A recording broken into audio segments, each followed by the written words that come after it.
facilitar la cessió de negocis en funcionament entre empresaris i emprenedors.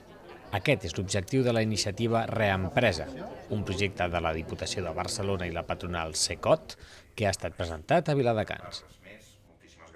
A través de Reempresa es posen en contacte propietaris que, per motius diversos, desitgen finalitzar la seva aventura empresarial amb emprenedors interessats en donar-los nova vida. Aquesta sessió fa que la posada en marxa del negoci sigui molt més senzilla que començant-lo de nou. No ens podem permetre que cap empresa en aquests moments tanqui. I la majoria d'empreses són petites i mitjanes.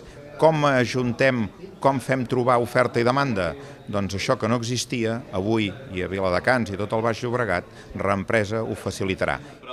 El relleu amb empreses que a vegades és un factor difícil, la persona que ja o bé perquè es vol jubilar o perquè veu que té que innovar l'empresa i no es veu amb ganes o amb cor, trobar una altra persona que pugui fer-se càrrec d'aquest negoci, d'aquesta empresa i tirar-la cap endavant. Crec que és una molt bona iniciativa i evidentment nosaltres hem posat tot l'esforç perquè aquest projecte també es pugui fer aquí a Viladecans.